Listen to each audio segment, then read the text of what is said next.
인간의 열고를 한 무소부조의 신이라는 건데요. 기독교, 유대교, 이슬람교 등 소위 사막의 종교에서 나오는 신은 근엄하다. 그 신은 항상 악에 대한 응징을 부추긴다. 악을 응징하도록 독려하며 심판자로 나선다. 철저한 징벌을 기본으로 한다. 심지어 구약 성서에 나오는 신은 악과 연관된 것이라면 기른 가축과 아기 등 살아있는 생물까지도 모두 살육하라는 명령을 서슴지 않는다. 이러한 신은 진지전능하고 무소부지하다. 물론 이 신이 항상 근엄한 것은 아니다. 때론 자상하고 따스한 아버지로서 자신을 나타낸다. 하지만 그것은 언제나 단서가 붙어있다. 그것은 나를 따르는 자, 나를 아버지로 인정하는 자에 한해서라는 것이다. 이게 사막의 종교들이 추구하는 신입니다. 어떻게 보면 참 잔인하죠. 자기 신을 안 따른다고 해서 쳐들어가서 자기 신을 따르지 않는 다른 이방신 종교를 믿는다는 이유 하나만으로 갓난아기부터 여성, 남성, 그리고 가축 모두를 다 살육해요. 근데 더 웃기는 거는 성경책에 보면 그 명령을 누가 내리느냐? 여호와께서 가라사대 다 살육하라라고 그렇게 나와 있습니다. 이 성경책에 그대로 나와 있습니다. 참 그걸 보면 참 잔인한 신이죠. 그 신이 그렇게 명령한다는 거예요. 이게 사막의 종교들의 민낯입니다. 이게 이제 이어지면 어떻게 됩니까? 자살 테러, 이슬람의 자살 테러, 또 기독교의 십자군 전쟁, 뭐 이런 것들이 이제 이어지는 거죠. 하나님의 이름으로 이방 종교인들을 무참히 살육하고도 양심에 전혀 꺼리끼지 않고 오히려 자랑스러워하는 거죠. 왜? 그렇게 했을 때 하나님의 나라가 너희 것이더라고 성직자들이 얘기를 하고 부추기니까요. 성경에 그게 어디서 나오는 거예요? 성경의 바탕으로. 이슬람 말하면 코란의 바탕으로. 유태계로 말하면 구약 성경, 이런 성경의 성서의 바탕으로 나오는 얘기예요. 왜? 성경에 그런 장면들이 나오니까요. 이게 신화가 되는 겁니다. 이게 그 사회 전반을 지배하는 겁니다. 신화라는 게 따로 있는 게 아닙니다. 그 사람들이 생각하는, 우리가 공통적으로 신앙하는 것, 이런 것들이 신화가 되는 거죠. 그래서 그 신화가 또 어디로 가냐? 우리의 일상을 지배하게 되는 일상이 되는 거죠. 여러분들이 잘 아시겠지만 1970년도인가요? 70년도, 60년도에 이거 우리나라에서 이거 했잖아요. 제가 지금 쓰고 있습니다. 자체 자막 보낼게요. 자, 보이시죠? 이거 보신 다음에 한번 자판으로 한번 쳐주세요. 뭐라고 제가 썼죠?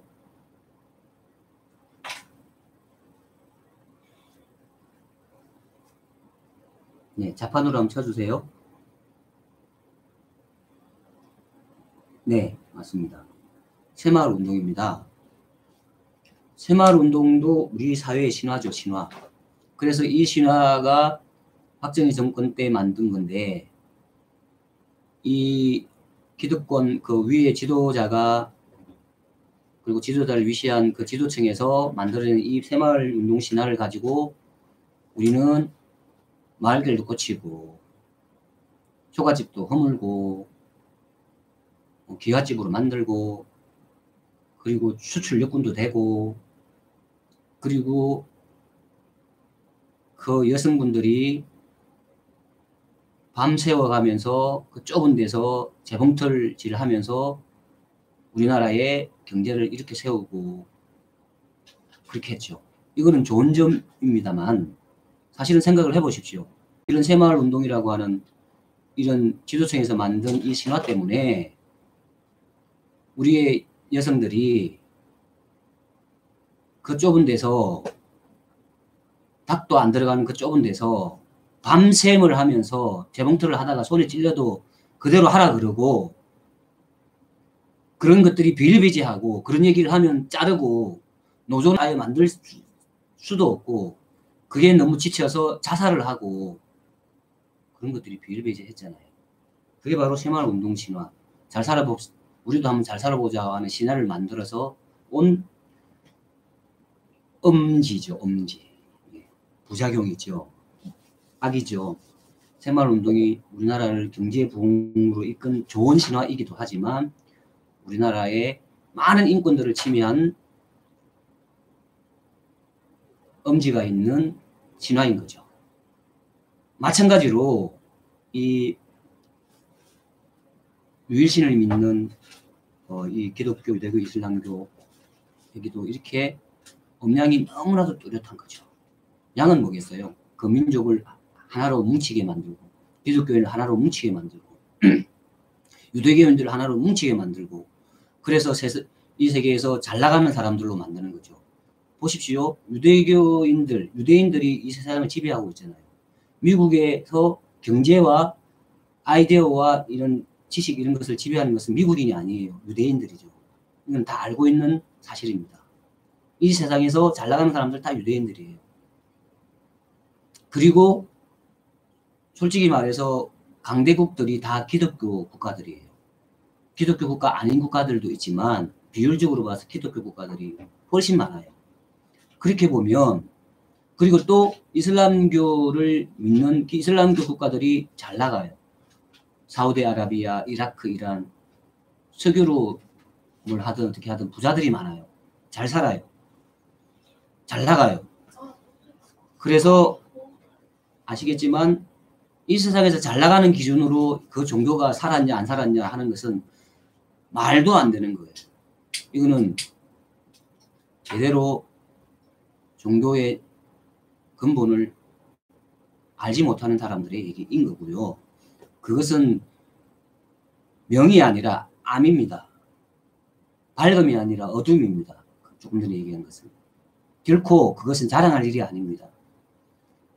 잘 산다고 하고 강대국이라고 하면 반드시 약소국을 괴롭히게 돼 있고 내가 잘 살고 내가 기득권이 있으면 기득권이 아닌 사람들을 짓밟을 수밖에 없고 거기에 위에서 군림할 수밖에 없는 게 세상이 치지 않아요.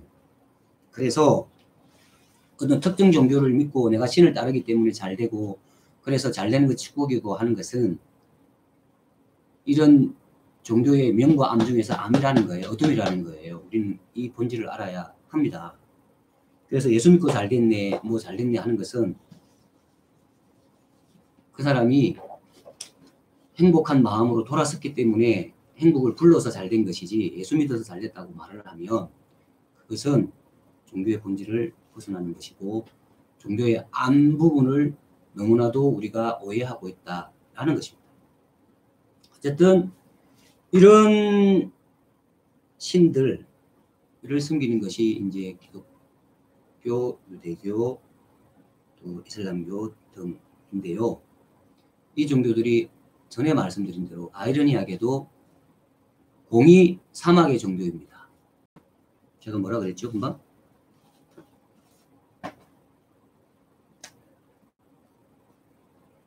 전에도 말씀드렸지만 이 세 종교가 지금 자체 자막 보냈습니다. 사막의 종교입니다. 그러니까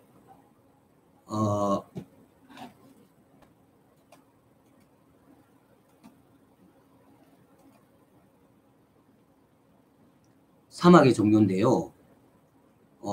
이 사막의 종교는 사막에서 태어난 종교죠. 이 사막에서 태어난 종교들의 특징은 유일신 종교를 믿는다는 것이고 이 유일신 종교를 믿는 종교들의 특징은 직선적이고 전지전능한 것을 믿는 종교이고 칼 아니면 성경을 달라고 하는 어떻게 보면 좀 극단적인 종교이고 자기 신을 믿지 않는 다른 종교에 대해서는 철저히 배타적인 것이 이 종교들의 특징입니다. 왜 그렇겠습니까?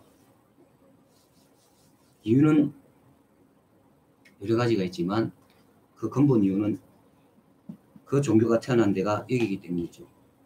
보셨죠? 두자로 사막입니다. 사막 아시죠? 사막은 죽음 아니면 삶 둘 중에 한 개지 중간이 없습니다. 사막은. 거기 사막에서 살 거냐 죽을 거냐 둘 중에 한 개죠. 그리고 오아시스 알죠? 오아시스. 이 오아시스를 누가 차지하느냐에 따라서 그 부족이 살아남느냐 죽느냐예요. 그런데 그 오아시스가 넓지 않기 때문에 그 오아시스를 우리 부족도 차지하고 남의 부족도 차지할 수 있는 게 아닙니다. 왜? 오아시스는 한정되어 있고 사람들은 많으니까요. 그래서 그 오아시스를 차지하려면 반드시 남의 부족을 죽여야 하는 거죠. 그렇지 않으면 내 부족이 죽으니까요. 그러니까 이 오아시스를 중심으로 공생이라는 건 없습니다. 내 부족 아니면 남의 부족인 거죠. 그래서 반드시 싸워서 이겨야 하고 이기면 반드시 죽여야 하는 것. 이것이 그들의 문화에서 나오는 일인 거죠. 이러다 보니 그런 생각을 가지고 있는 이 부족들이 만든 신은 잔인할 만큼 살육하라는 명령을 내리는 신이고 나 외에는 다른 신을 섬기지 말라고 하는 그런 명령을 내리는 신인 거죠. 이 신이 왜 형성됐겠어요? 이 인간들이 그러니까 이 사막에 있는 족속들이 그렇게 생각을 하는 거죠. 그 무식 중에서. 내 부족 아니면 다른 부족을 포용할 수 없는 그것을 정당화하기 위해서라도 내가 믿는 신이 유일하다고 생각을 해야 하고 그리고 그 신은 항상 우리에게 그들에게 명령하기를 다른 신을 믿는 종교인들은 족속들은 다 쳐 죽여라 라고 말을 할 수밖에 없는 거죠. 그래서 이게 신화가 되는 겁니다. 이 신화는 켜켜이 쌓이면 종교가 되는 거죠. 어쨌든 오늘 지금 얘기하고 있는 이 신에 대해서도 말씀드리면 이 신이 조금 전에 힌트 드린 대로 인간의 부를 한 거죠. 우리나라에도 신이 있죠. 단군 신화가 있잖아요. 단군 신화에도 보면 참 재밌죠. 우리는 곰새끼라고 합니다. 또 우리는 호랑이 새끼는 아니네요. 다행히. 단군 신화에서 말하는 우리는 곰의 자손들입니다. 곰새끼라는 거죠. 그래서 곰은 쑥을 먹고 마늘을 먹어서 사람이 되고 호랑이는 승급해서 그렇게 안 됐다라고 우리는 단군 신화를 이제 배웠고 알고 있는데 이거를 기독교인들은 이렇게 얘기를 해요. 그거는 그냥 동화다. 그냥 만든 얘기다. 동화다라고만 얘기를 해요. 그러니까 소설이다 이거죠. 그러면 제가 다시 여쭈보면 이런 거예요. 그 얘기가 동화고 소설이면 성경도 소설이고 동화지. 왜 성경은 진실이고 진리고 거기 성경에 나온 그 신은 진짜인데 단군신화에 나온 신 얘기라든지 신시 얘기라든지 단군의 얘기라든지 곰의 얘기라 이런 건 다 그냥 동화에 불과하고 소설에 불과하다라고만 얘기하느냐 이건 아닌 거잖아요.